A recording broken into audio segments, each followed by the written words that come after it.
Well, welcome everybody. Good evening and welcome to our webinar brought to you by the BC Institute for Public Education and the Centre for Civic Governance. My name is Patti Bacchus and I'm a member of the Board of Directors of the IPE, Institute for Public Ed, which I'll refer to as IPE from now on, and I'm a former school trustee.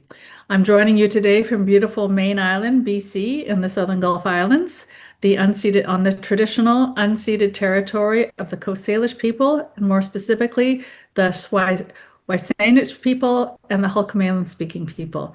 I would like to express my sincere gratitude for being here on this beautiful island in their traditional territory. Before we go further, please note this webinar is being recorded and may later be shared online, either in whole or in clips. Over the next hour, we'll be discussing the growing role of food in schools, increased government commitments to support school food programs, how districts are innovating to bring more healthy food to students, and how everyone, including trustees, school districts, teachers, and support staff, can play important roles in expanding access to healthy food at school. I am so happy to have two incredible panelists joining us this evening, Brent Mansfield and Mark Robinson, along with the IPE's Executive Director, Krista Sigurdsson. And I do see a couple of other members of the IPE board here tonight. I've seen Anna Chudnovsky and our chairperson, Steve Cardwell.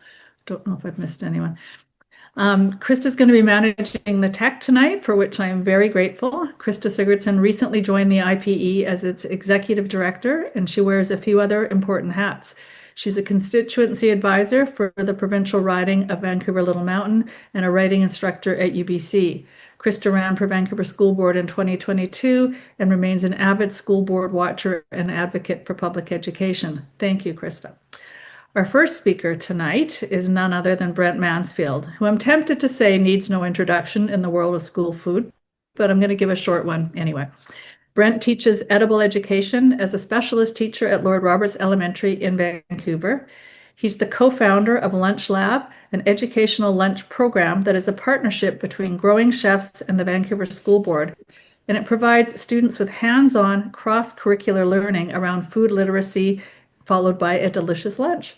Through the Coalition of Healthy School Food, Brent works with many others from BC and across Canada to advocate for public investment in school food programs, and he's excited about collaborating with others to ensure thriving school food programs.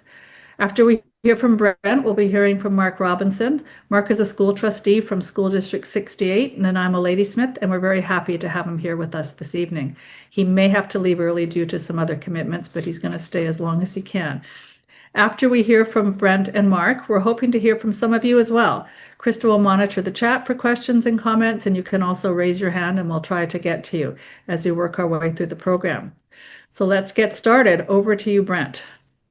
Okay, thank you, Patty, and it's a pleasure to be here. I'm just going to share my screen quickly and make sure I got the right one. And I'm actually going to, because I think, pictures and videos and students say more than just my words. So this is a 1-minute clip from a larger 7-minute film that just shows you a little bit about the work that I do, because I think it actually speaks, and then I can kind of add context and framing around it. So it is filmed in June 2023. So it was after the announcement of the provincial funding, but before the federal funding. And I'll speak a little bit about both those things afterwards. So here we go.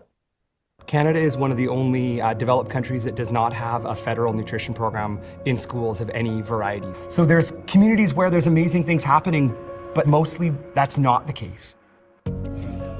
The opportunity we have here at school is to develop those healthy eating habits, not just about what they eat, but how they eat. And Lunch Lab really builds off of that.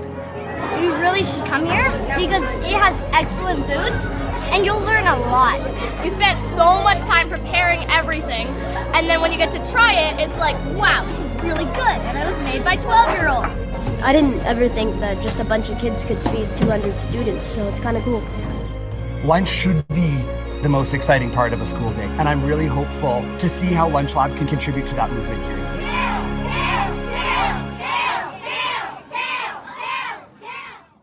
Canada is one of the only... There we go. And I mean, I think the students' voices and the happiness and the joy in that, I think can say more to my vision and hope for the role that food can play in schools. And so I come to you as a practicing teacher. I'm currently in my 8th year as a specialist teacher teaching edible education at Lord Roberts Elementary School. So a big, diverse urban elementary school, 650 students.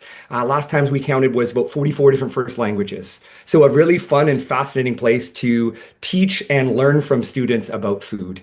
And have had the opportunity kind of as a way to create a vision and ideally a beacon for what school food can be and kind of demonstrate the possibilities around the lab part of Lunch Lab was originally learning and access bridged. So how do we bring these pieces together? How do we make sure that students are nourished and ready to learn, but also that they're learning through food? And food is such a powerful vehicle for learning, for student engagement, for well-being, for community, for all these other educational goals that we have. How do we leverage that? And how do we create an imagination around that in Canada? And I'm going to talk a lot less about Lunch Lab. Unless you guys want to talk more about Lunch Lab, you can check out the film. I'll put some links in the chat afterwards where if you want to learn more, you can see there, I've kind of put some of the curriculum things. Hopefully to all of you here who care about public education, this is the impacts and curriculum connections of doing food this way are inherent, are just implicit in so many pieces, but that's a little bit there. I want to talk a little bit more about some of the bigger picture context around school food and how we got to this place. And I had the privilege of being part of the founding meetings of the Coalition for Healthy School Food in 2014 in Halifax. It was at a Food Secure Canada conference. I was not actually teaching at that point. So I was out of the classroom and was doing some work at UBC and starting to be with the BC Food Systems Network.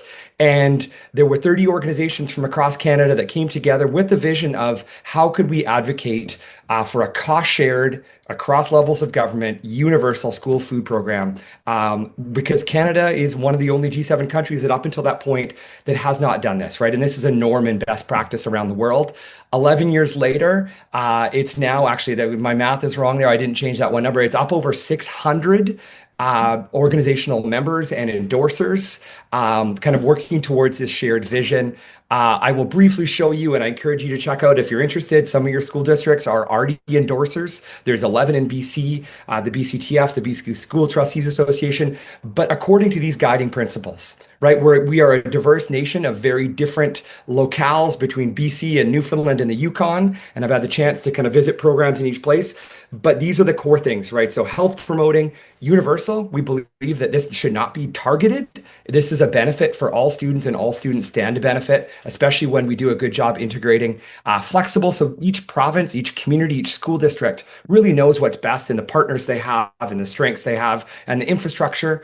Connected, being connected to local food economies, and I'll mention this briefly in regards to some of the stuff with the Ministry of Agriculture and Food. Comprehensive in that it is developing and promoting a food literacy. So the opportunities to make it comprehensive, in many ways, the comprehensive school health model, and connecting it to teaching and learning, accountability and kind of Canada-wide standards, and commitment to Indigenous food sovereignty and Indigenous control over programs for Indigenous students. So those are the guiding principles that have led the coalition for the past 11 years and allowed it to grow to the place it has. In BC, I was part of, after being involved in the national chapter, 4 members came together, administered by the Public Health Association of BC to create a BC chapter. And we believed that we needed to build momentum at a provincial level, and then we needed to advocate at a federal level, because we believed for us to get where we wanted to go, where every child was able to access healthy food at school every day, required investment from provincial and territorial governments as well as federal governments. So the BC chapter is still going. We have, like I said, there's 11 school districts who are members. I'm going to plug it there once, but I'll plug it again at the end. If your school district wants to get engaged in this work, and you as trustees in your role as advocates can bring your school board on board, join the conversations, and kind of join the advocacy to higher levels of government so we can kind of continue to see progress.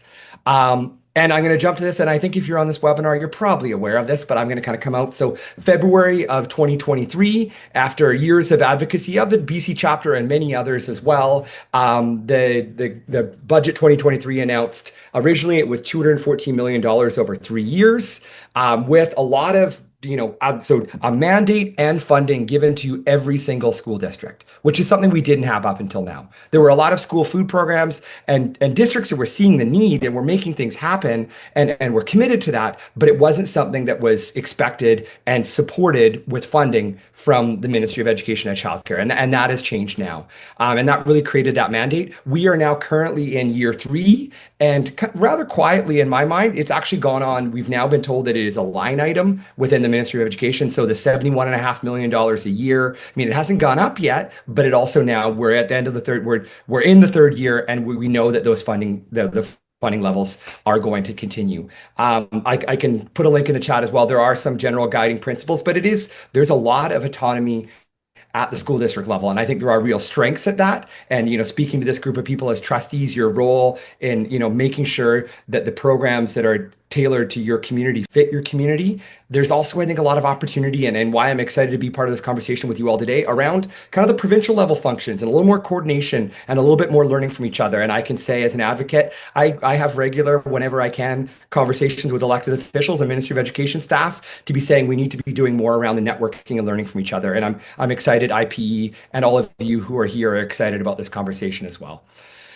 There's more there. We also have a mandate in BC to connect these programs to the local food economy. So the Ministry of Agriculture and Food is doing work around supporting kind of buy local, as well as like developing local food literacy in schools. And I can share a link in there as well.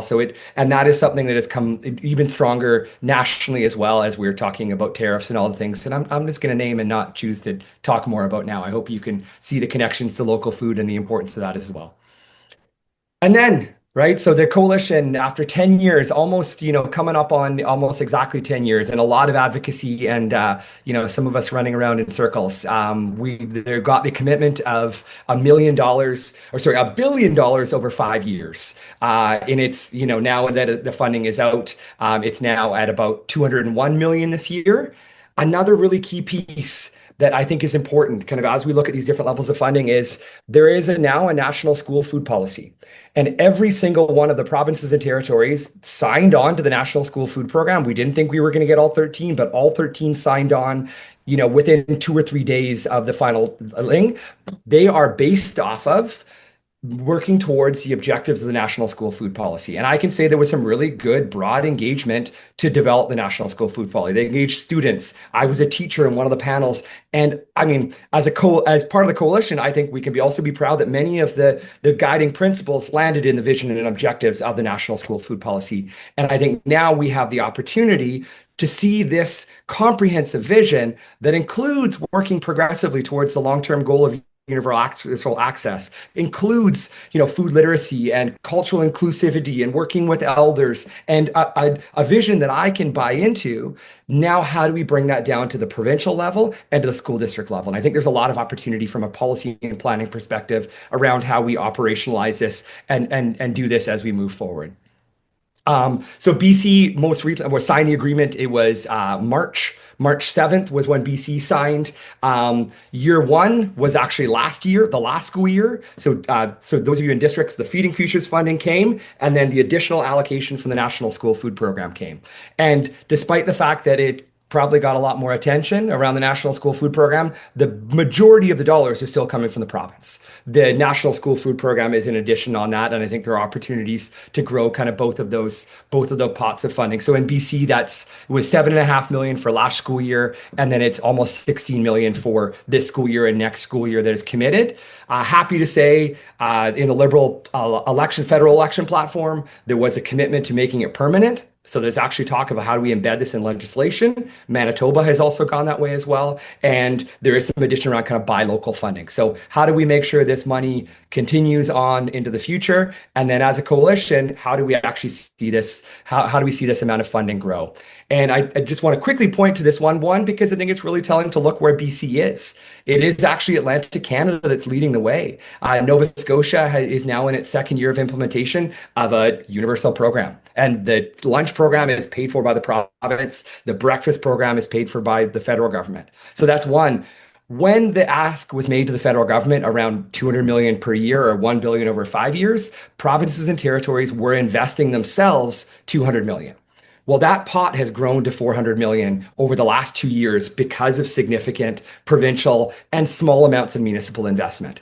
So the case is being made, and in the coalition's pre-budget submission was working towards, can the federal government now step up to 400 million, because this is what the provinces and territories are putting in. And in the national school food policy is that working progressively towards the long-term goal of universal access. So as advocates of people that can speak to higher levels of government to meet the needs of the students in your community, what opportunities do we have there because of that? And happy to talk more about that one.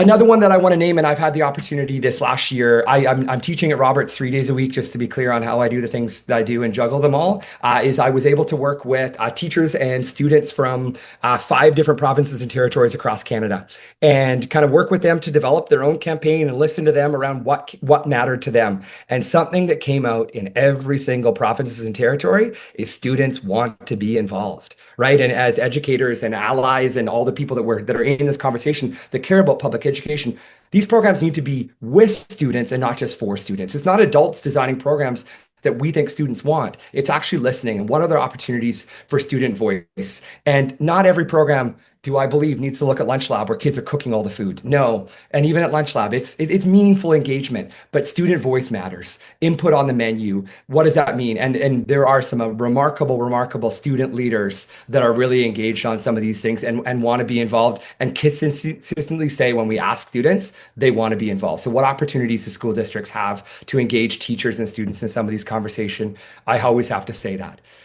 I know we're going to come back to more of this conversation, but I wanted just to kind of plug in being asked to do this was just like, what are some practical things that school districts and trustees can take on? And one I'm going to say, if your district hasn't already, and I can tell you who has, if you're of interest, become an endorser. And so the members are currently the membership model is for the nonprofits. Government and school districts would be endorsers. Like I said, the BC School Trustees Association, BCTF, and 11 districts are endorsers. Come be part of this because our voice is stronger when we come together, and you all know this. And then I think there are so many opportunities, especially at this critical moment with provincial and federal funding and the interest around this and the massive need in communities to really dream big around this. So what does that look like? I showed you the national school food policy, a comprehensive vision that connects to so many other school district goals. What are the opportunities to be able to kind of create policy and vision for school food programs? And the one example I'll say there, and we can talk about implementation challenges as well, but the Vancouver School Board has a food framework. And it was initiated by the leadership of a trustee through an ad hoc committee of diverse community representation and created goals around what would a 10-year vision for the school board be around food and food literacy and culinary skills and all these other pieces, right?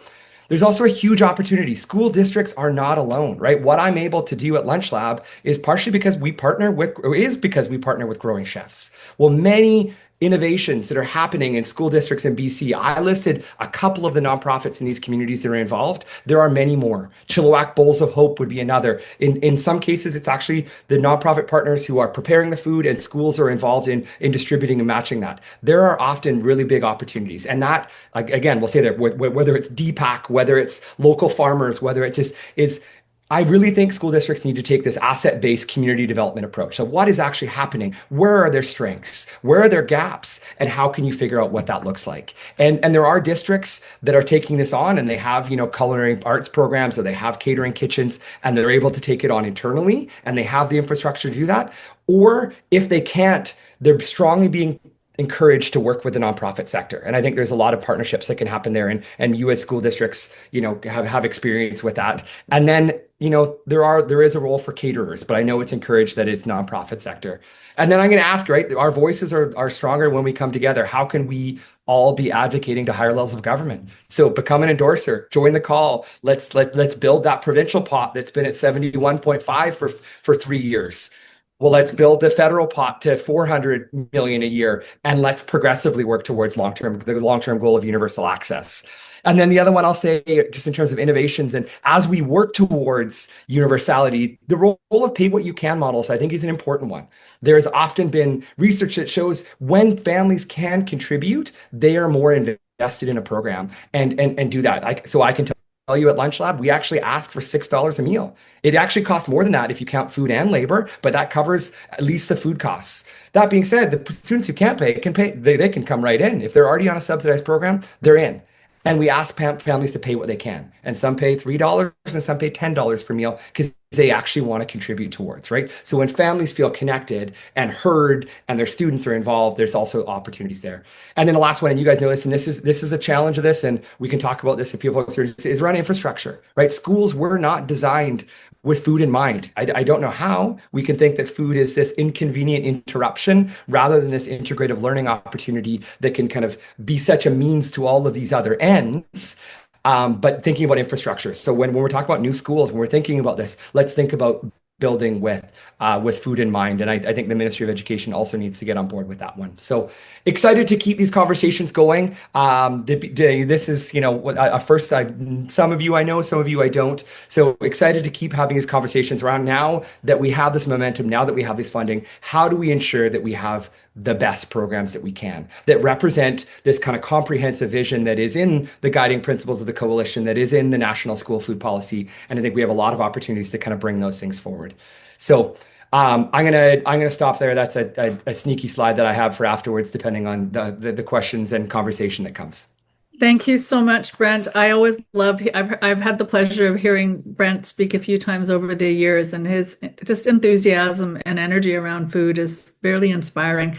And what's really, it's been about 9 years since I served on a school board, and it's really wonderful to hear something that is improving and getting better, and there's more coming together, more resources, and seeing how the innovation is happening to really leverage that into reaching as many tummies as possible, and weaving it into the curriculum and education is sort of all the directions that we'd always hoped to go, and it's so wonderful to hear that is actually happening. So thank you very much for that great start to this discussion. And Brent's always a hard act to follow, and I'm going to put Mark in that difficult position to follow Brent, who brings so much passion to the area of school food. Mark, I'm wondering if you could just bring us into, this is a program that this webinar is about really where school trustees can go, although we want to draw on others as well. But we particularly want to emphasize the role of school trustees and what they can do with that role in terms of supporting and expanding access to healthy food at school. So could you share with us a bit of what's happening in your district of Nanaimo, Ladysmith, and what you're seeing in schools, and what your thoughts on are as we go forward with this? Certainly, Patty. And like you said, Brent's a hard act to follow. My name is Mark Robinson. I'm a school trustee, first term for Nanaimo Ladysmith Public Schools, School District 68. And over the last few years, I've learned a tremendous amount of what we are doing in our district. And I just have to pause just for a moment and recognize some of the information that Brent gave us were eye-opening. If you look at the statistics for the province of Ontario, which was around $36 million a year, you look at Quebec, which is around $65 million. Then you look at British Columbia, over $71 million. We have to take our hats off to the province of British Columbia for funding on that level, because we're way ahead. We're not nearly as populated as the province of Quebec or Ontario. So absolutely, like when you look at those numbers alone, we're doing good. We can do more, of course, but I just want to recognize that. So in our district, what I've learned is back in 2023, we had a total of 3 schools with a meal program of sorts. When we received the Feeding Futures Fund, we now, after just a couple of years, went to 25, and now I'm proud to say that every school has a food program. The bulk of that, apart from 3, are fully funded and staffed with our district employees. And I can tell you colloquially that students are not, there's no test, there's no balance of which student gets what. The students go in and they can, something as simple as grabbing an apple, grabbing something to eat, or picking up a meal and having, to be able to take home or eat at the school. And I'll just give you a quick story. My own daughter, she goes to school and she eats at the school with the other students. And there's a lack of stigmatization when you have students that are from families that can't necessarily afford, or the kids don't end up having meals every day, and the students that are, they have the ability to eat every day, just as every other family. So when that happens, when you have a situation where the kids that are, I hate to say the word have not kids or have kids, but that's essentially what it is. They're eating together, and there's no test, so the kids are sitting with each other. So it breaks down the barriers. In terms of the future, what we're looking for, and what trustees across the district can do, it comes down to when you receive the funding, you invest in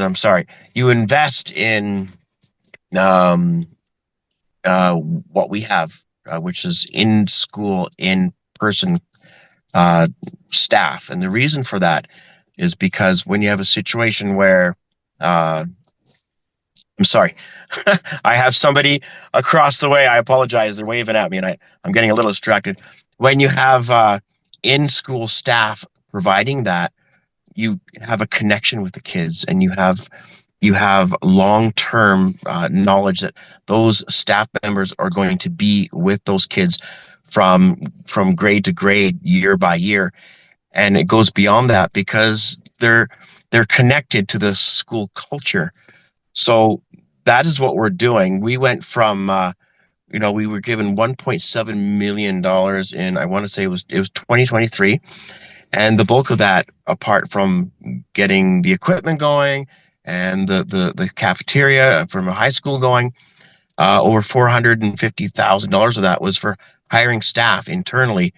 And not only did it support the kids with the food and the connections with the kids, but it also freed up existing staff within the school that they can get back to supporting the kids, the support that they do best. I mean, integrating the school programs with staff can coordinate with teachers, administrators, and school schedules more easily than an outside group. And that's what we're focusing on, is building from within. With the stronger accountability, school staff are directly accountable to the school leadership, the school board, and the community. And we recognize that volunteers, it doesn't matter if it's a service group, a fraternity, volunteers are disappearing in society, and we don't know where they're going. So a lot of times you don't want to shut down a food program just because the volunteers didn't show up. But with staff, even if there is a sickness or an illness, there's coverage because you have casuals that can come in.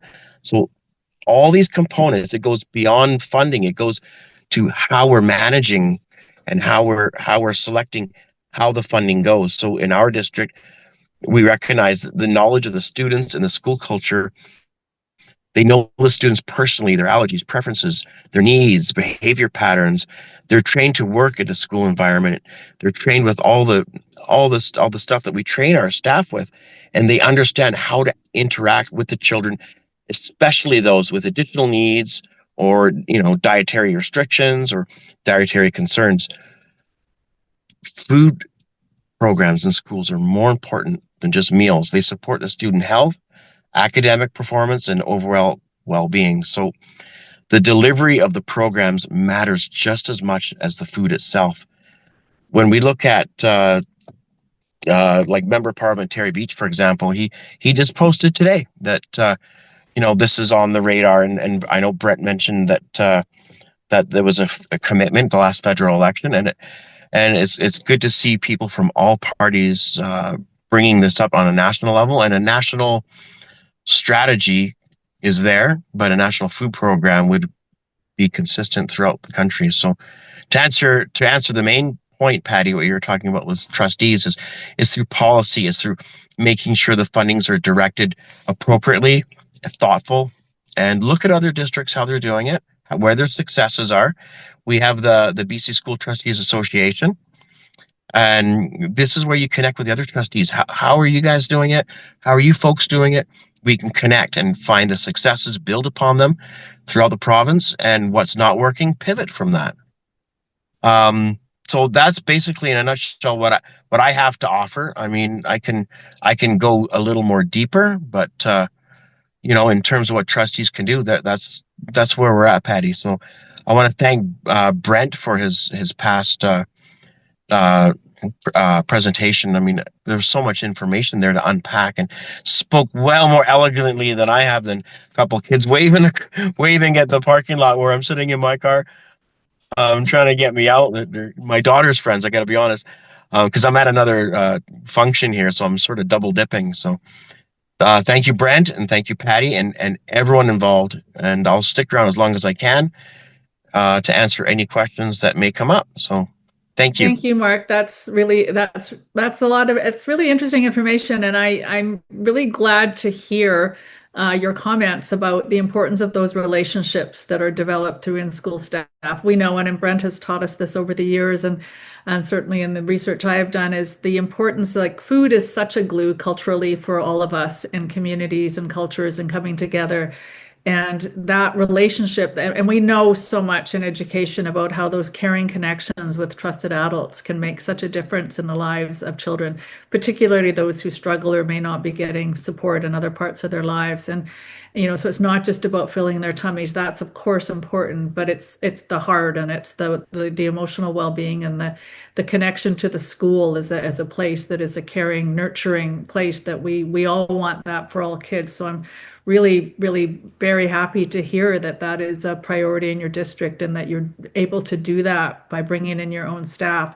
I do recall the challenges of the patchwork of programming, and whether it was charities or other not-for-profits or volunteers or individual donors, all wanting so much to be part of this and believing in it and being very generous with their time or their money, but how difficult that was to administer that in a consistent way, and sometimes not a very efficient way, to try to take all those little pieces and make something work smoothly and have the infrastructure in place and have potentially a changeover of people doing the work. So I love that you found a way to use the funding that's come available to bring in consistent in-house staff to do that delivery and build and keep those relationships over time. That's really great to hear. We want to, at this part of the program, we want to talk a little bit about we've heard a lot about some of the things that are working, and I think that's incredibly exciting. We've also heard about, what needs to happen. How do we identify where the gaps are? We know the goal, I think, for a lot of us, probably all of us, is that universal model that is sort of the one program and we know that has some benefits. And I may ask you, Brent, just to weigh in a bit on sort of summarize what some of those benefits are. But I do see we also have a question in the chat that's also for Brent. So I'm going to go to that first because it's been up there for a while. I don't know if you can all see it. I'll read it out. It's from Carol Kellogg, who is a trustee in Qualicum Parksville. And she is a trustee. So she said, you have a large program, Brent. The infrastructure is great, but are you staffing others for shopping and delivery? Is this a class that you provide for one group of students or several classes? Is there a garden as well in your program? It is such a big responsibility to get right. So can you talk a little bit to some of quickly? So again, the ordering and delivery is actually, we have chefs in residence from Growing Chefs that work with my students. So I am a specialist teacher. So this year I'm teaching grade 2 to grade 7. So I work with almost the entire school, and it's grade 6 and 7 students who apply to be on chef team. About 85 to 90% of them do apply, but we take that kind of like, employment, learning, those kind of skills that are happening.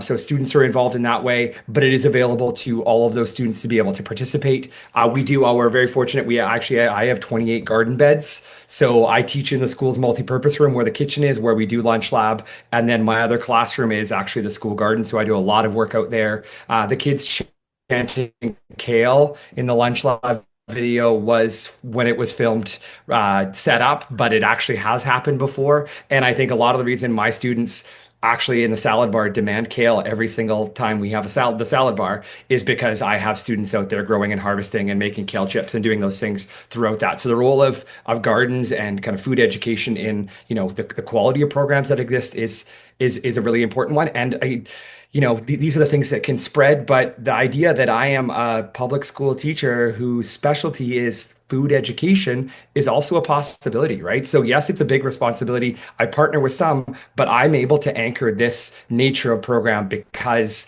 I am employed to be able to do that, right? And I'm able to report that way. And there are, as an innovation, there are other districts and other schools that are looking at, whether it's an outdoor classroom or food education model. And I think there are opportunities for that to grow as one way to be able to kind of animate these kind of dynamic programs. Great, thank you very much. And I'm seeing that Mark has put his email address in the chat as well. If he has to leave, that is a way that people can follow up with him. So I want just make a note of that. I have a question from Michelle. Am I able to see which districts are already involved, or to find out if her district, which is SD 73, is involved? So I had a chance, Patty, to throw the list of the 11 school districts that are there. And, this is the always interesting part about endorsing a coalition. It could have been a board that was, like 2-3 terms ago. So maybe you're finding out that your board has endorsed. So I think there's opportunities there. And, I can throw my email in the chat as well if there's a way that I can kind of help connect you into some of that. Or, click on that link that I have above. If you want to look at being an endorser, I'm happy to have a conversation with you about that. Okay. Thanks, Brent. And I just wanted to ask as well, and I think probably a lot of us in this discussion know some of this, but I don't like to assume things too much. So if you could, and I know you could probably give us 3 hours on this topic because you have so much knowledge and passion for it, but if a little bit about, we've touched a bit on the benefits that go beyond just feeding people, but can you tell us a little bit about what we know about the benefits of a truly universal food program and what it does for a school, the culture, and of course the students? A couple would be about stigma. We do know that when programs are targeted, we see students not participate because can be a stigma in participating. There are targeted programs that currently exist in our schools, and I can say at Lord Roberts, when it does happen outside of lunch lab, I don't see it happening. So I think kids are great, and especially as kids get older, that stigma piece can happen. And research internationally has shown stigma plays a role in students not fully participating. Another is, and this is where I'm like, when we're talking about comprehensive programs where students are involved and they have a voice, as an educator, I don't leave a bunch of my students home on a field trip because I don't think they care to come. Or maybe they've already, been somewhere before. There's a learning opportunity as a community that it comes together. And when you actually value a meal of sitting down, right? And when you look at the second page of the Canada Food Guide, not the what we eat, but healthy eating is more than the foods we eat. And it is the how and the when and with who, sharing meals with each other and the power of a shared meal, right? I say to my students, if I can think of 9 out of 10 times that I felt connected to a family or friend, what is happening while we're doing it? We're eating together. So the opportunity, like you said, Patty, for school connectedness and connection and learning. And students are poorly nourished for a number of reasons. Food insecurity is a major one of them. And we have the opportunity through universal programs to make sure that need is met. But there are many reasons and many benefits for all students to be able to have this at school. And especially as we get closer and there's that balance, at some point, the administrative cost of figuring out who is eligible for a targeted program actually costs more than actually making the program universal. Right. So there are some of these challenges. And I as an educator in the school, come to Lunch Lab and tell me that every student doesn't benefit from participating in the program. Right. So it's trying to figure out how to do that. And I know there is a cost and an infrastructure to get there, and we're not going to get there tomorrow. But I really hold that needs to be our goal. And as we're planning, yes, we don't have those funds now. Feeding Futures is aimed at 20%. Right? With the National School Food Program funding, that goes up to about 25. So we're still not there, right? But I think there are opportunities to grow that pot. And that doesn't include community involvement. And the charitable sector is still involved. I don't think they should be the driver, because that creates this patchwork and this inequity that happens, and parents are involved, right? So when parents can contribute, how do we balance that out? I thank you, Brent. And I think back to my time as a school trustee in Vancouver. I was on that board for 8 years, and I chaired it for 6 of those years. And I remember going through, we would go, well, in those days, we used to call our inner city schools program. It has changed now, and we would have to go through this incredibly painful and kind of absurd process of trying to determine which schools got some of the limited funding that we had, because it was very limited and restricted what was available, and trying to go through just different statistical models, and knowing that it was a really blunt instrument to address a very nuanced landscape, and that we know there are all kinds of reasons why students need access to these programs, and they don't always show up directly in the stats that were collected a number of years ago or something.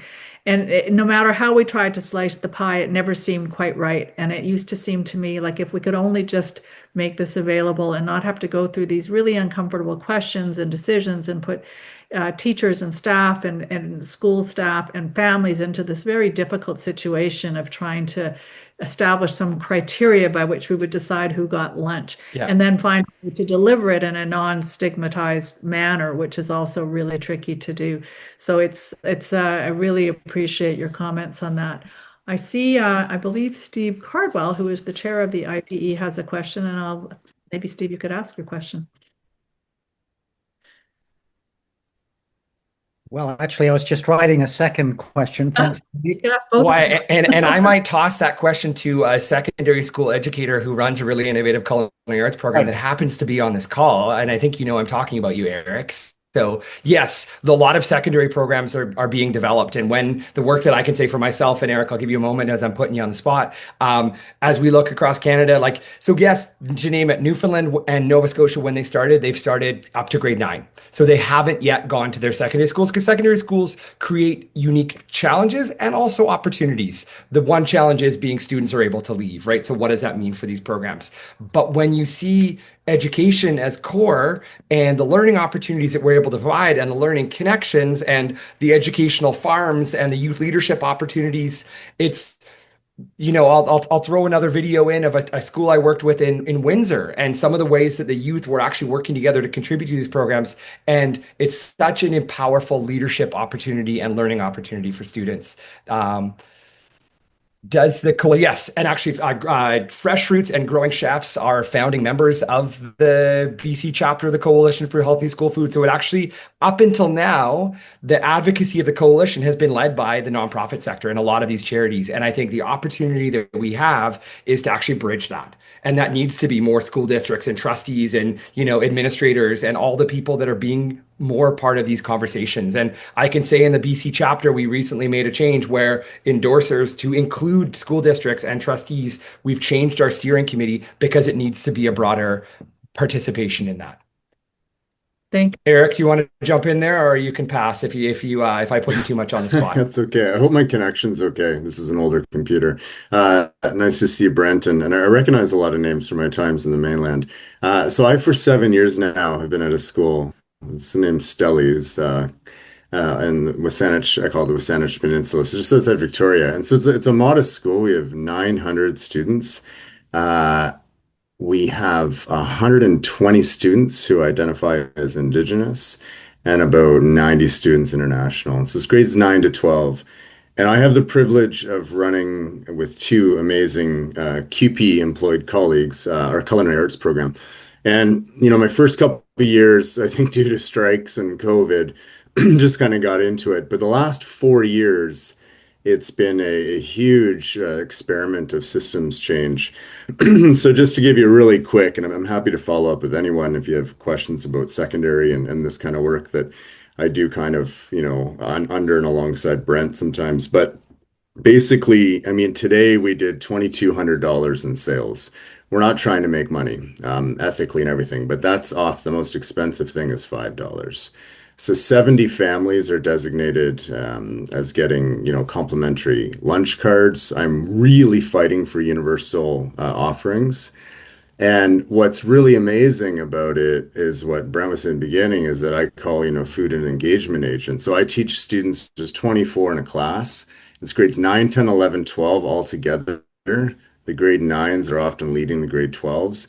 And basically, we feed about 500 people a day. We have a morning break and a lunch. And, today it was, simply butter chicken, rice, and naan. It was pasta. It was, what else did we do? We did a full-on entree with ribs, all this. So we do about 5 hot items, salads, wraps, sandwiches, about, 8 different baked goods. I go through about 30 fruit cups a day. Now, here's what's fascinating is this week I rescued 650 pounds of produce.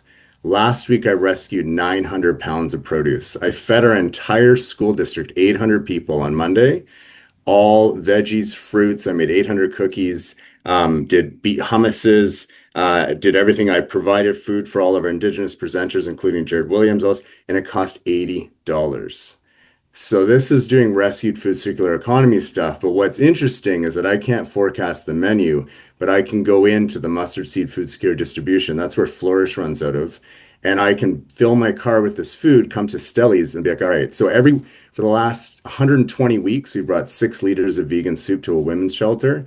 Again, ethically, public school, don't really have the funding, but because I can offset. So really, it's a place where now half of my student attendance happen to be with Saanich Indigenous youth. It's become a very safe place where I go by Eric. And it's it's like collaborative community systems thinking. And I had Dan Hayes come in last year through a pollinator grant and do some, we butchered a pig. And so really what it comes down to with secondary school, Steve, is that you have this idea of these youth are getting work experience. They're getting, a lot of times like they get their food safe certification, but more than anything, they're getting a place of belonging. And so I read an IEP for knowing how to navigate. But as Brent said, the food systems and food literacy, it's with and not at, and to, and it is absolutely the case because the food sovereignty, it's dynamic. I mean, yes, there's cultural relevance and there's allergies and stuff, but really it's like, oh, wait, actually, I do like eating this. And so our feedback loop isn't through surveys, it's through, personal. So, yeah, so I mean, yeah, I could share more, but I'll throw my email in there. I'll throw my school district one. But I'm proud that our district is one of the endorsers. And, it's, the things we're grappling with now is how to make this impact all youth in our entire district. And so we're trying to get a food hub built with a place called Keating, and our local municipality has $250,000 they could spend. So we'll see. But thanks for listening all and for including me here tonight. Wow, well, thank you so much, Eric. We're so happy you joined us and shared that. That's a really nice surprise to add to the discussion and really addressing some of the questions that some of our participants have had. Are there any, I'm having trouble following things. I'm trying to listen. There's so much information here, so I'm not keeping up with the chat. Is there anyone who has, Krista, is there anyone who's waiting to speak? I haven't seen any. Sorry, just go ahead. If I could ask that we should read the questions out as well, because this will be, it's being recorded, and if people are watching it at another time, they may not see the chat information. So if we could read questions out as we go as well. I think the only other one that I see, Patty, and I'll respond, Steve, because I think it is, I think we're just at the, in terms of the opportunity for Indigenous food programs and land-based learning in connected to some of these programs. I put a link through the chat. Some of the, maybe not surprising, some of the leading work is actually coming out of Haida Gwaii in terms of what they're doing in their schools there. But I know that is something that is, being encouraged, and I think we're looking at some of those connections. Adjacent but linked, I've had the opportunity since May to actually be working very closely with Seabird Island First Nation School, and have been where Chef TJ, who I work closely with to create Lunch Lab at Lord Roberts, are actually working with them to develop a program of kind of integrated their school food program with land-based learning. And that includes actually like a weekly Wednesday land-based learning day where students are also involved in food preparation and sharing a meal together. And we're looking at how to incorporate more traditional foods to get students involved from like the kind of just like a participation perspective to reflect those values. And I think it's a huge opportunity to connect to community and meet a lot of Indigenous communities, interests and needs through some of these food programs. And I think we can look elsewhere. I had the opportunity to go to the Yukon this summer, and the Yukon First Nations Education Directorate, though they're struggling with a bit of a struggle with ISK right now around the Jordan's Principle funding. They've been a real leader in ensuring, actually all Indigenous students in the Yukon are receiving food and kind of connecting that to land-based learning. And I think there's just a lot of opportunity, as well as a couple other national initiatives that are kind of really looking at how do we foster these Indigenous foodways in schools. Yeah, Tea Creek, someone else put in, is another amazing program. I don't know that they're doing much with school. I know Jacob, and it'd be awesome if we could get Jacob connected with some of the schools and what's happening there. But dude, there's a lot of amazing Indigenous food sovereignty initiatives in this province, and how do we connect those with what's happening in school and vice versa. I know about a dozen or so years ago, Steve and I had the chance to visit an Indigenous focused school of choice in Edmonton. And what they were doing with food was really remarkable. I mean, you walked in the school, you could smell it initially. It was this incredible, lovely aroma coming from somewhere. And we're like, well, I smell incredible food. And they had elders coming in and cooking with the kids traditional foods from their First Nations. And it was really, and they were growing different, they had a garden growing herbs and things. And the kids were involved in preparing the meals, and it was really pretty cool to see that happening. And I think it was a K-12 school as well, so there were kids of all ages. There were some like grandmas, and it was really beautiful just to see they were coming together around traditional ways of cooking and preparing the food and growing it, and of course eating it. So that's pretty exciting stuff. Do we have any other comments or questions? We're at 7:20 now. We have about 10 more minutes, and if we're through our comments and questions, I'd like to just get, if anyone has any specific things they would like to highlight in terms of as we go forward. I think there's some real momentum. We're hearing that tonight. It's hearing the innovation, the increased funding from the two levels of government that is making such an incredible difference. And, and good, as Mark did, to give credit where credit is due to when governments commit to this and follow through consistently. We need to acknowledge that. I'm very good at complaining about the things they don't do that they should do. And so when they're doing something that's really making a difference like this, it's so important to note that and give it credit, and hopefully positively reinforce so they continue to do more of that. As we go forward from here, so it sounds like we're at a pretty good place where a lot of good things have happened, but we know there's more to do, and we can make it better and build on what is happening and the knowledge that has been collected, which is partly why we're here tonight. And specifically what school trustees can go back to their districts and do. I know some are doing amazing work and doing making the most of the dollars that they're getting, but what I'd like to see is what advice would you have for school trustees and districts where they feel there's more that they could do, or they feel they're not doing enough themselves at the table and want to use their role as effectively as they can, whether that's through different advocacy strategies or how they design their programs, how they allocate the funding that they get, or how they access more of it, or even building more partnerships. And I'm just going to open that up. It's not all on you, Brent, although we welcome you. But I don't know, Mark, if you're still here, if you have what you've heard from trustees in other districts through the BCSTA, or if there are trustees on here that I haven't heard from or would like to chime in on what they're doing. I'd love to hear that. Don't all jump at once. Hey, we got a hand there. There I see Shar McCrory from School District 57. Welcome, Shar. Thank you so much. Hi, thank you. I'm joining you from the beautiful chilly fall territory of the Lheidli T'enneh in Prince George. Excuse me, I've been a trustee here for just this term, part of this term. I came in a by-election, but prior to that, I was a trustee in Coast Mountain School District 82 for, I don't know, two or three terms, I think.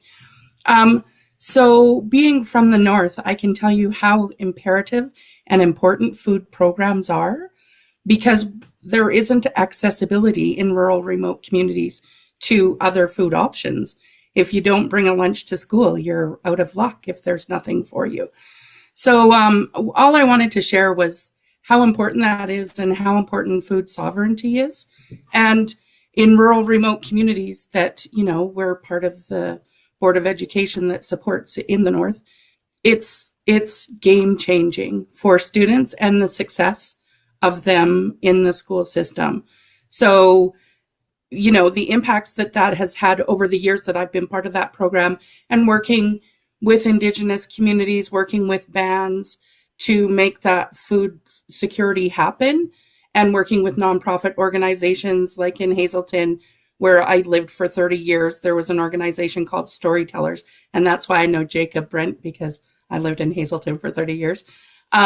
So there's a lot of food initiatives that happen in those kind of communities because they have to, because not necessarily are people getting what they need when they're not in school. So I really support what this initiative, and I will certainly be bringing it back to my district. And I would just also like to share the good news story is I think the projection was over 80,000 meals were served in School District 57, Prince George, last year to students. And one of the things we do in Prince George is we have a central location where food prep happens at a high school, and then it's distributed from there.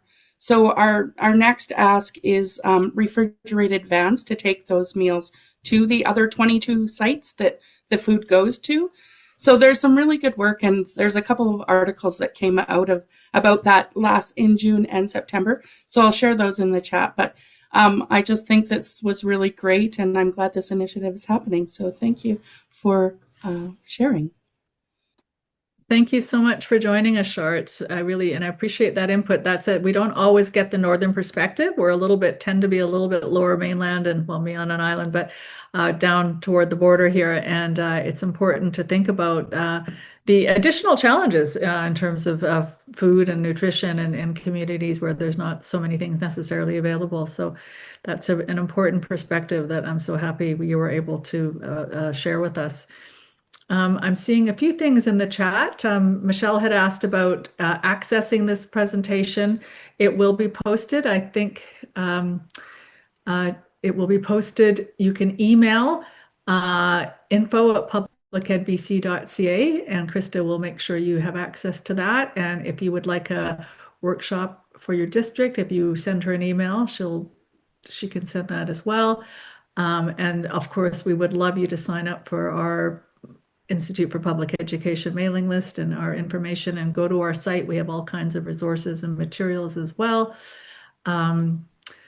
Joyce from School District 63 said that was a wonderful, informative session. Thank you all for your dedication, passion, and drive pushing forward the seminal need to have food programs in our schools. Food like education is a right for all of us students and a responsibility for all of us. That absolutely. Thank you so much for that. Is there anything that I'm missing here? So yeah, Michelle had asked about how to access the presentation. Brent has put up a number of really helpful resources that are really useful as well. And we will try to attach those somehow to for those who missed this, and encourage people to share with their colleagues, particularly other trustees, if they're interested to come to our website and see this, and we'll get it out to you as well. But before we go, we're at 7:27 now, and I want to respect everyone's time, and I really appreciate the time that all of you took to join us. But I think what we really heard tonight was a lot of excitement and a lot of passion and a lot of really great work being done, a lot of innovation. I like hearing how the connections that we're going far beyond nourishing children in terms of their food, but nourishing them as a whole person and the community and building community. And I certainly, as a parent of two now adult children with severe food allergies, I think it would be a really important way for others to learn and them to learn, because as a parent with food allergies, you're always wanting to educate your own kids about keeping themselves safe, not necessarily relying on others, but it's always helpful for them to be educated. And I do have one of my adult children does work in the food industry now, and it employs a lot of our young people. So it's an important place, and getting started in school is a great way to approach that. Are there any other comments before we say good evening? And Steve Cardwell, please.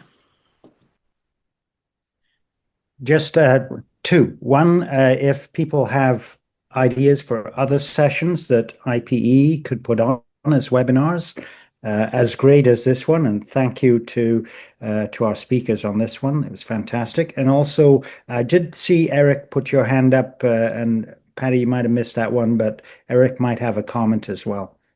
Thanks, Steve. Eric, sorry. Oh, yeah, I can be superfluous, so I won't go. Yeah, Steve, I responded by comment there, but like zero waste. So our district finally agreed to go down the zero waste pathway, and I find there's a lot of linkages. So like Matthew Kemsha and I have become good friends, and when this announcement came out, we are like, okay, how do we make sure this is part of it? And we're also talking about like food sovereignty. And Shar, that's amazing what's happening in Prince George. Where I access rescued food, it's where, as I said, Flourish is. And I don't know if it's because I called it Flourish, but it's unreal. They have like 2 new vans now. They're buying all this new infrastructure. And if anyone can go to Cowichan, which Brent mentioned, like Nourish Cowichan, Fatima da Silva, I mean, she's special, like her ability to use love to feed people. But the model she shows is that no matter how big it gets, it actually even just gets better. It doesn't get lost in like the quality of food and everything. So yeah, thanks for including me there, Steve. Thank you. Lisa had a question. How do we get our district administration and trustees to tell us, GPAC, where the money goes, as we have many families in need who can't get food from the schools, and as they have wait lists for help? Wait lists. Oof. Does anyone want to respond to that? I think that's a really important question, and the accountability piece of, where are we spending money? Where does that land? I think that's an important question to ask. Thank you, Lisa. I would say go to your school trustees. The buck stops with them. Budget allocations should all be very public. They should be publishing that. You should be able to ask for, and certainly through your DPAC especially. And I would invite a representative from your board or senior management to come and talk to the DPAC about the food programs. And if there are students who are not getting the support that they need, I would raise that as a priority issue to address. And there should be some problem solving that goes that you work together on between the DPAC and the district and the trustees to find ways to ensure that every child who needs the food particularly is getting that. And welcome any other suggestions on that. All right, well, thank you all very much. That was a lovely discussion, and I really appreciate all of your time. And this will be available in a recorded version, and Krista has put the information about that. And I want to thank our panelists. I want to thank Krista for hosting. I see there's some members of our board here as well. Steve is here, Steve Cardwell. We've got Anna Chudnovsky, David Chudnovsky, and I believe I saw Carrie. Where did I see? Carrie Scott White is here as well. So thank you to the members of our board as well for their ongoing support. And this is part of, from our end of it, it's the Center for Civic Governance in partnership with us, which is the IPE. And this is under what we call our trustee project area, where we're trying to do more work to support trustees in being as effective as they can in the roles that they have. So thank you, everyone, and good evening. Thanks, everyone. Thanks for taking the time and caring enough about this. Great to have the conversation with you all. Thank you so much, Brent. Your enthusiasm is always just so inspiring. I really appreciate it. Very welcome. Thank you. Thanks, Brent. See you. All right. Good night.